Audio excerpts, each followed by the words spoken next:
اعوذ باللہ من الشیطان الرجیم بسم اللہ الرحمن الرحیم۔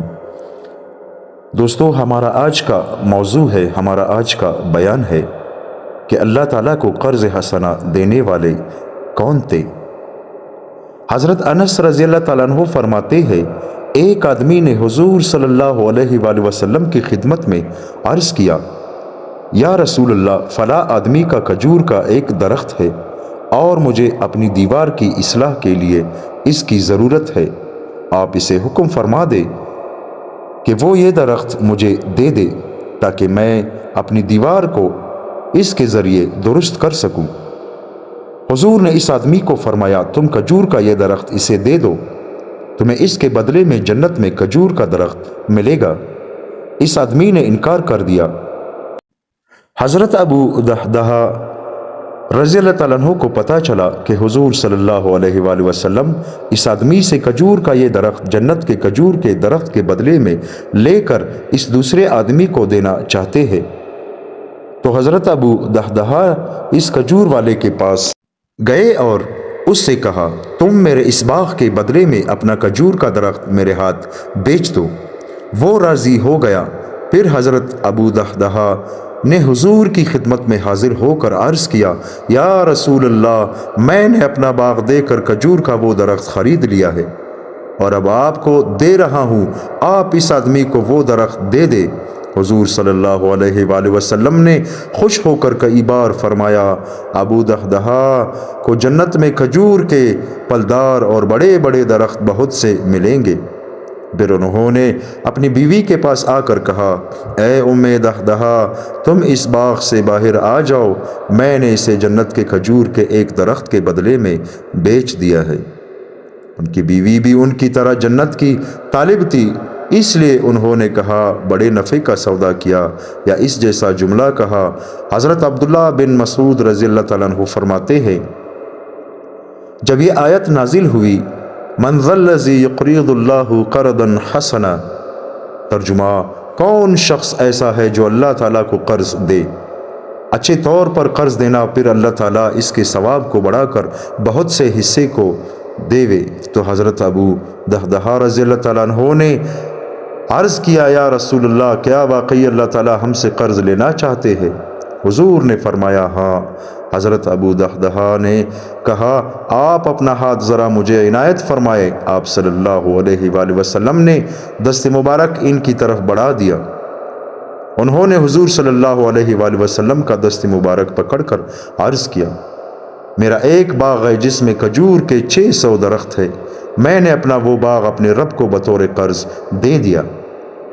پھر وہاں سے چل کر اپنے باغ میں پہنچے۔ ان کی بیوی حضرت ام دحدہ اور ان کے بچے اس باغ میں تھے۔ انہوں نے آواز دی، اے ام دحدہ۔ ان کی بیوی نے کہا، لبیک۔ انہوں نے کہا، باغ سے باہر آ جاؤ، کیونکہ میں نے یہ باغ اللہ تعالیٰ کو قرض دے دیا ہے۔ لوگوں میں اسلام کا شوق پیدا کرنے کے لیے مال خرچ کرنا۔ حضرت انس رضی اللہ تعالیٰ عنہ فرماتے ہیں، جب بھی حضور اقدس صلی اللہ علیہ وآلہ وسلم سے اسلام میں داخل کرنے اور اس پر جمانے کے لیے کوئی چیز مانگی جاتی تو حضور صلی اللہ علیہ وآلہ وسلم وہ چیز ضرور دے دیتے۔ چنانچہ آپ کی خدمت میں ایک آدمی آیا، آپ نے حکم دیا کہ اسے صدقہ کی بکریوں میں اتنی زیادہ بکریاں دی جائے جو 2 پہاڑوں کے درمیان کی ساری وادی کو بھر دے۔ وہ بکریاں لے کر اپنی قوم کے پاس واپس گیا اور ان سے کہا، اے میری قوم، تم اسلام لے آؤ، کیونکہ حضرت محمد صلی اللہ علیہ وآلہ وسلم اتنا زیادہ دیتے ہیں کہ انہیں اپنے اوپر فاقہ کا کوئی ڈر ہی نہیں ہے۔ اور ایک روایت میں یہ ہے کہ بعض دفعہ کوئی آدمی حضور اقدس صلی اللہ علیہ وآلہ وسلم کی خدمت میں صرف دنیا لینے کے ہی ارادے سے آتا، لیکن شام ہونے سے پہلے ہی اس کا ایمان حضور صلی اللہ علیہ وآلہ وسلم کی صحبت اور حسن تربیت اور آپ والی محنت کی برکت سے اتنا مضبوط ہو جاتا کہ حضور کا دین اس کی نگاہ میں دنیا اور دنیا کی تمام چیزوں سے زیادہ محبوب اور عزیز ہو جاتا۔ حضرت زید بن ثابت رضی اللہ تعالیٰ عنہ فرماتے ہیں، ایک عربی آدمی نے حضور اقدس صلی اللہ علیہ وآلہ وسلم کی خدمت میں حاضر ہو کر آپ سے 2 پہاڑوں کے درمیان کی زمین مانگی۔ آپ نے وہ زمین ان کے نام لکھ دی۔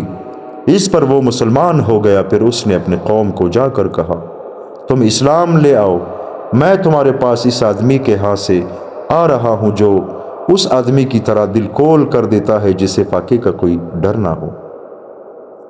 صفوان بن امیہ کے اسلام لانے کے قصے میں گزر چکا ہے کہ حضور صلی اللہ علیہ وآلہ وسلم چل پھر کر مال غنیمت دیکھ رہے تھے۔ صفوان بن امیہ بھی آپ کے ساتھ تھے۔ صفوان بن امیہ نے بھی دیکھنا شروع کیا کہ جعرانہ کی تمام گھاٹی جانوروں، بکریوں اور چرواہوں سے بری ہوئی ہے، اور بڑی دیر تک غور سے دیکھتے رہے۔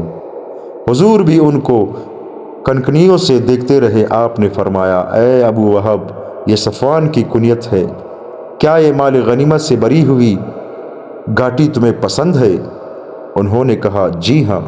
آپ صلی اللہ علیہ وآلہ وسلم نے فرمایا، یہ ساری گھاٹی تمہاری ہے اور اس میں جتنا مال غنیمت ہے وہ بھی تمہارا ہے۔ یہ سن کر صفوان نے کہا، اتنی بڑی سخاوت کی ہمت صرف ہی نبی کر سکتا ہے، اور کلمہ شہادت اشہد ان لا الہ الا اللہ و اشہد ان محمدً عبدہ و رسولہ پڑھ کر وہی مسلمان ہو گئے۔ سبحان اللہ۔ جہاد فی سبیل اللہ میں مال خرچ کرنا۔ حضرت ابو بکر صدیق رضی اللہ تعالیٰ عنہ کا مال خرچ کرنا۔ حضرت اسماء رضی اللہ تعالیٰ عنہ فرماتی ہے، جب حضور اقدس صلی اللہ علیہ وآلہ وسلم مکہ سے ہجرت کے لیے روانہ ہوئے اور حضرت ابو بکر رضی اللہ تعالیٰ عنہ بھی آپ صلی اللہ علیہ وآلہ وسلم کے ساتھ روانہ ہوئے، تو حضرت ابو بکر نے اپنے ساتھ اپنا سارا مال 5000 یا 6000 درہم جتنا بھی تھا سارا لے لیا، اور لے کر حضور صلی اللہ علیہ وآلہ وسلم کے ساتھ چلے گئے۔ پھر ہمارے دادا حضرت ابو قحافہ رضی اللہ تعالیٰ عنہ ہمارے گھر آئے۔ ان کی بے نیائی جا چکی تھی۔ انہوں نے کہا، اللہ کی قسم، میرے خیال میں تو ابو بکر تم لوگوں کو جانے کے صدمے کے ساتھ مال کا صدمہ بھی پہنچا گئے ہیں، یعنی خود تو وہ گئے ہی ہے، میرا خیال یہ ہے کہ وہ مال بھی سارا لے گئے ہیں اور تمہارے لیے کچھ نہیں چھوڑا۔ میں نے کہا، دادا جان، ہرگز نہیں، وہ تو ہمارے لیے بہت کچھ چھوڑ کر گئے ہیں، اور میں نے چھوٹی چھوٹی پتریاں لے کر گھر کے استاق میں رکھ دی جس میں حضرت ابو بکر صدیق رضی اللہ تعالیٰ عنہ اپنا مال رکھا کرتے تھے۔ اس زمانے میں درہم و دینار چھوٹی پتریوں کی طرح کے ہوتے تھے، لہٰذا درہم و دینار کے سائز کی پتریاں رکھی ہوں گی۔ پھر میں نے ان پتریوں پر ایک کپڑا ڈال دیا۔ پھر میں نے اپنے دادا جان کا ہاتھ پکڑ کر ان سے کہا، اے دادا جان، اپنا ہاتھ اس مال پر رکھیں۔ چنانچہ انہوں نے اپنا ہاتھ اس پر رکھا۔ وہ یہ سمجھے کہ یہ درہم و دینار ہی ہے، تو انہوں نے کہا، کوئی بات نہیں، اگر وہ تمہارے لیے اتنا مال چھوڑ گئے ہیں تو انہوں نے اچھا کیا، اس سے تمہارا گزارا ہو جائے گا۔